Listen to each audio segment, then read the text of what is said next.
नमस्कार, मैं हूं अंकिता दुबे। आप देख रहे हैं बीसीएन टाइम्स।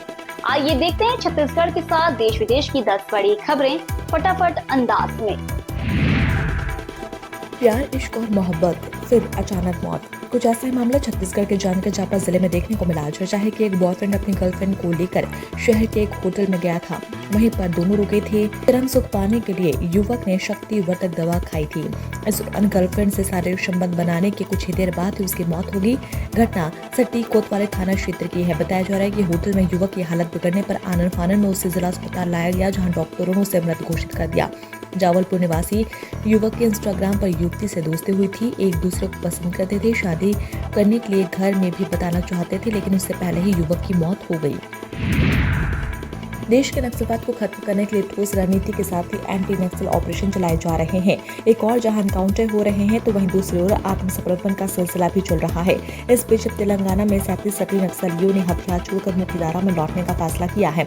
इन नक्सलियों ने तेलंगाना पुलिस महानिदेशक के सामने औपचारिक रूप से सरेंडर किया है। सरेंडर करने वालों में संगठन के कई महत्वपूर्ण कैडर शामिल है। इनमें कुख्यात नक्सली कमांडर हिडमा के करीबी सहयोगी इर्रा के साथ साथ सीसी सदस्य आजाद उर्फ अपासी नारायण भी मौजूद थे। पुलिस अधिकारियों के अनुसार ये सभी नक्सली आंध्र तेलंगाना बॉर्डर और दक्षिण बस्तर क्षेत्र में सक्रिय थे और कई नक्सली गतिविधियों में शामिल रहे थे। नई नक्सल पुनर्वास नीति के तहत जगदलपुर में सरेंडर नक्सलियों को कई तरह की ट्रेनिंग दी जा रही है। इन्हें होटल मैनेजमेंट का कोर्स कराया जा रहा है। मोबाइल रिपेयरिंग की ट्रेनिंग दी जा रही है। इसके अलावा खेती किसानी के गुर और अन्य व्यवसाय को संचालित करने का गुर सिखाया जा रहा है, जिससे सरेंडर नक्सली समाज में अपनी अलग और खास पहचान बना सके। सरेंडर नक्सलियों ने सरकार की इस मुहिम की तारीफ की और कहा कि इससे हमारी जिंदगी में बदलाव दिख रहा है। सरेंडर नक्सली बीचेम कोरमा ने बताया कि सरेंडर करने के बाद हमें टेक्निकल कार्यों की ट्रेनिंग मिल रही है। इसके अलावा होटल मैनेजमेंट का भी प्रशिक्षण हमें दिया जा रहा है। जबलपुर शहर में इन दिनों एक ऐसी लेडी गैंग का आतंक है जो पहले ही युवतियों का अपहरण करती है और फिर मारपीट करते हुए पिटाई का वीडियो सोशल मीडिया पर वायरल करती है। शनिवार को एक युवती ने ग्वारीघाट थाना पहुंचकर शिकायत दर्ज कराई कि लेडी गैंग ने मारपीट करते हुए उसका वीडियो वायरल किया है। घटना ग्वारीघाट तट की है। वायरल वीडियो को पुलिस ने गंभीरता से लेते हुए 3 को गिरफ्तार कर लिया है। इनमें से 17 वर्ष के नाबालिग और एक युवती शामिल है। 2 किशोरियों को बाल सुधार गृह और एक युवती को जेल भेज दिया गया है। दरअसल युवा वर्ग में सोशल मीडिया पर फेम के चक्कर में ऐसे रास्ते अपना रहे हैं। युवतियां भी क्षेत्र में अपनी धौंस जमाने के लिए आपराधिक प्रवृत्ति के लोगों ने सोशल मीडिया का सहारा लिया है। राजधानी रायपुर में 16 साल के नाबालिग लड़की की लाश मिली है। वह 2 दिन पहले घर से निकली थी, फिर वापस नहीं लौटी है। परिवार के लोग उसकी तलाश कर रहे थे। इसी बीच रिहायशी इलाके के खाली प्लॉट में उसकी लाश मिली है।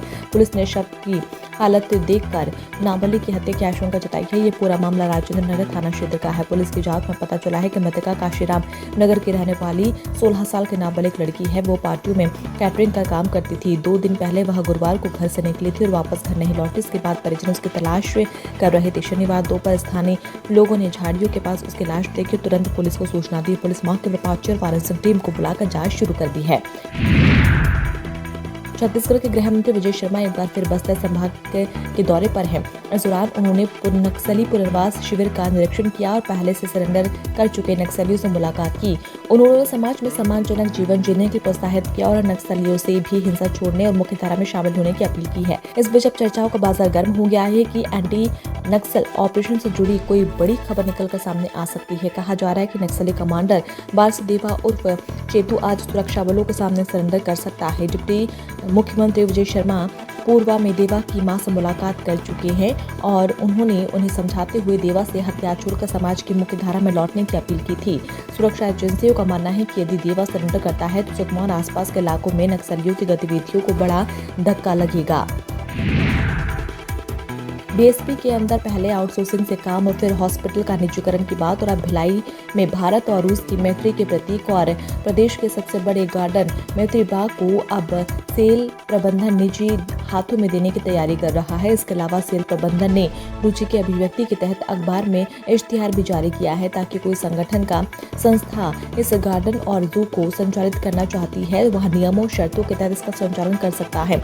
इधर मैत्री बाग के निजीकरण की खबर सुनने के बाद यूनियन लीडर और जनप्रतिनिधियों की भी प्रतिक्रिया सामने आने लगी है। वहीं पब्लिक का कहना है कि निजी हाथों में मृत्यु का संचालन जाने के बाद प्राइवेट सेक्टर अपने हिसाब से सब काम करेगा और जनता पर भी आर्थिक बोझ पड़ेगा। दरअसल 140 एकड़ में फैले मैत्री बाग की स्थापना 1972 में की गई थी। मैत्री बाग के अंदर मौजूद चिड़ियाघर ऐसा जू है जिसे सफेद बाघों की नर्सरी भी कहा जाता है।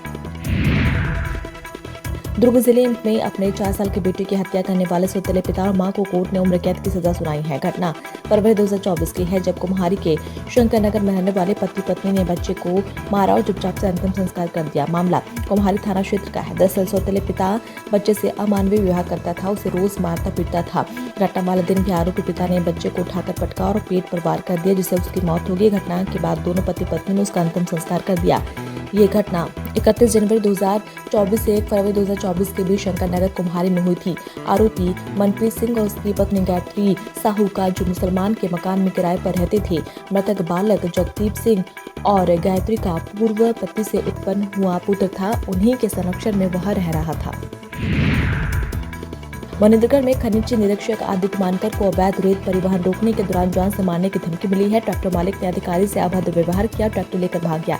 इस मामले में पुलिस ने ट्रैक्टर जब्त कर आरोपी को थाने बुलाया है। खनिज निरीक्षक आदित्य मानकर ने बताया कि सुबह क्षेत्र भ्रमण के दौरान उन्होंने रेत से भरी एक ट्रैक्टर ट्रॉली को रोका था। पूछताछ करने पर चालक ने अपना मालिक को बुला लिया। जब मानकर ने रेत के संबंध में पूछताछ की तो ट्रैक्टर मालिक उदय सिंह ने गाली गलौज करते हुए उन्हें जान से मारने की धमकी दी और ट्रैक्टर लेकर भाग गया। मानकर ने इस घटना की सूचना अपने वरिष्ठ अधिकारियों को दे दी है। सिटी कोतवाली में लिखित शिकायत भी दर्ज कराई है। दुर्ग भिलाई के खुर्सीपारा थाना क्षेत्र में आज सुबह नेशनल हाईवे में एक तेज रफ्तार ट्रेलर ने पीछे से बाइक को ठोकर मार दी। बाइक में सवार युवती सड़क पर गिर गई और ट्रक ने उसे कुचल दिया। युवती की घटनास्थल पर ही मौत हो गई है। घटना के बाद आरोपी ट्रेलर चालक वाहन सहित फरार हो गया है।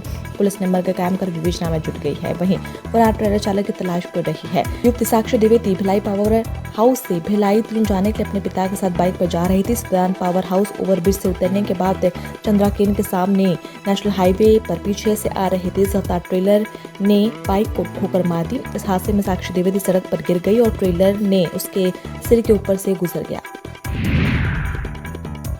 इस खबर में इतना ही। आप देखते रहिए बीसीएन टाइम्स। नमस्कार।